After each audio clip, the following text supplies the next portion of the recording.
आप सभी को जय मसीह की। उद्धारकर्ता प्रिय प्रभु यीशु मसीह के सुंदर और मधुर नाम में सबका स्वागत है। आइए हम कुछ विषय को मनन करेंगे और उस विषय के ओर जाने से पहले एक गीत को गा करके प्रभु का स्तुति करेंगे। और वो गीत मैंने प्रभु की दया से लिखा है और उसी गीत को मैं आप लोगों के समक्ष गाना चाहूँगी। आशा करती हूँ आप लोगों को अच्छा लगेगा और प्रभु का गौरव होगा और आप लोग उस गीत के जरिए से आशीष को प्राप्त करने पाएंगे। आइए हम उस गीत को गाएंगे और उसका बोल इस प्रकार है। मेरे प्रभु तू ही महान, दया का तू है दाता, आरंभ है तू अंत भी तू, सब कुछ तुझी से है आता। मेरे प्रभु तू ही महान, दया का तू है दाता, मेरे प्रभु तू ही महान, दया का तू है दाता, आरंभ है तू अंत भी तू, सब कुछ तुझी से है आता, आरंभ है तू अंत भी तू, सब कुछ तुझी से है आता। प्यारे प्रभु जी तूने तो दिया नया जीवन मुझे, इसके बदले क्या मैं दूंगी, ये छोटी प्रशंसा तो ले ले मेरे। प्यारे प्रभु जी तूने तो दिया नया जीवन मुझे, इसके बदले क्या मैं दूंगी, ये छोटी प्रशंसा तो ले ले मेरे। जीवन भर में तुझको निहारूं, जीवन भर में तुझको निहारूं, इतनी करुणा तो कर दे मुझे, इतनी करुणा तो कर दे मुझे। मेरे प्रभु तू ही महान, दया का तू है दाता, आरंभ है तू अंत भी तू, सब कुछ तुझी से है आता, आरंभ है तू अंत भी तू, सब कुछ तुझी से है आता, सब कुछ तुझी से है आता।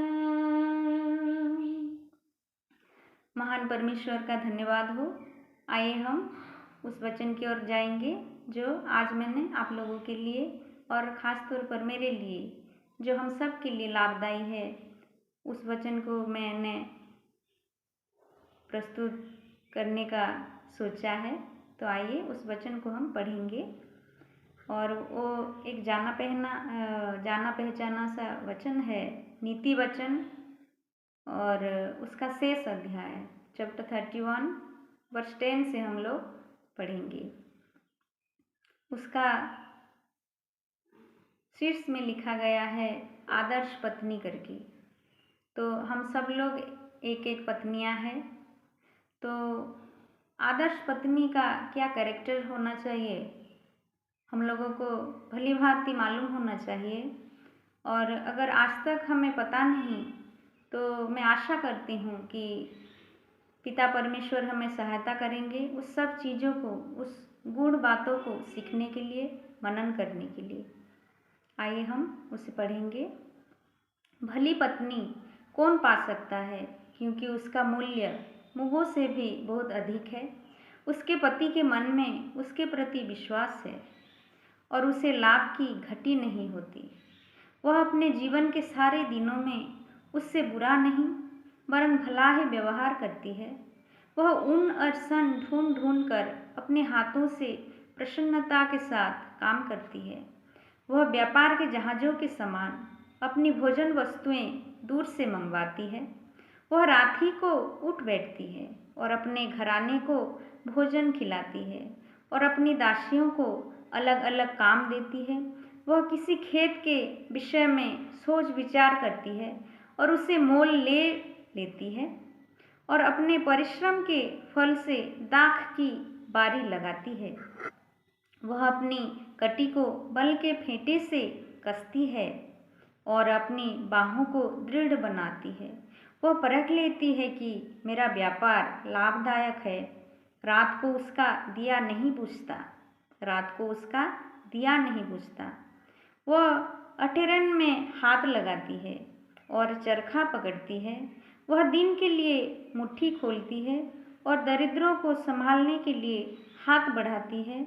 वह अपने घराने के लिए हिम से नहीं डरती, क्योंकि उसके घर के सब लोग लाल कपड़े पहनते हैं। वह तकिए बना लेती है। उसके वस्त्र सूक्ष्म सन और व्यंजनी रंग के होते हैं। जब उसका पति सभा में देश के पुरनियों के संग बैठता है तब उसका सम्मान होता है। वह सन के वस्त्र बनाकर बेचती है और व्यापारी को कमरबंद देती है। वह बल और प्रताप का पहरावा पहने रहती है और आने वाले काल पर हंसती है। वह बुद्धि की बात बोलती है और उसके वचन कृपा की शिक्षा के अनुसार होते हैं। वह अपने घराने के चाल चलन को ध्यान से देखती है और अपनी रोटी बिना परिश्रम नहीं खाती। उसके पुत्र उठ उठ कर उसको धन्य कहते हैं। उसका पति भी उठकर उसकी ऐसी प्रशंसा करता है। बहुत सी स्त्रियों ने अच्छे काम तो किए हैं, परंतु तू उन सबों में श्रेष्ठ है। शोभा तो झूठी और सुंदरता व्यर्थ है, परंतु जो स्त्री यहोवा का भय मानती है उसकी प्रशंसा की जाएगी। उसके हाथों के परिश्रम का फल उसे दो और उसके कार्यों से सभा में उसकी प्रशंसा होगी। क्या ही मधुर और गुण विषय यहाँ पर लिखा हुआ है और निश्चय ही ये हमारे भले के लिए ही लिखा हुआ है। और इस भाग का मूल विषय है भय। इस भाग का मूल विषय है भय। किस प्रकार का भय? स्वस्थ भय या अस्वस्थ भय? हेल्दी फियर और अनहेल्दी फियर। किस प्रकार का भय है में हम जी रहे हैं? कहने के तो हम विश्वासिनी है, विश्वासी भाई बहनें हैं, लेकिन हमारा जीवन कैसा है? क्या हम सच में उस प्रकार का उस स्वस्थ भय को हमारे जीवन में रखते हैं और उस भय के साथ प्रभु का, पवित्रता के साथ प्रभु का स्तुति करते हैं, आराधना करते हैं? यहाँ पर शेष में लिखा है बहुत सी स्त्रियों ने अच्छे अच्छे काम तो किए हैं, परंतु तू उन सबों में श्रेष्ठ है। बाइबल में जितने सारी स्त्रियां हैं उन सब स्त्रियों में कुछ ना कुछ खास बातें हैं और सब स्त्रियों के जरिए से प्रभु परमेश्वर ने बहुत ही महान महान काम को किए हैं। लेकिन हम उस स्त्रियों के जैसा तो नहीं बन सकते, लेकिन प्रभु हम में भी कुछ अनोखा चीज़ें को दे करके हमें बनाया है। क्या हम उस सब चीज़ों को आज तक पहचान सके हैं? क्या हम उस विषय को जानने की कोशिश किए हैं कि आखिरकार परमेश्वर ने हमें क्यों रचा है एक स्त्री करके? उसका उद्देश्य क्या है? उस सब चीज़ों को हमें मनन करने की बहुत आवश्यकता है। तो प्रभु इस छोटी सी मनन के जरिए से गौरव पाए और हम सबको आशीष मिले। प्रभु का नाम का गौरव हो, स्तुति हो। धन्यवाद।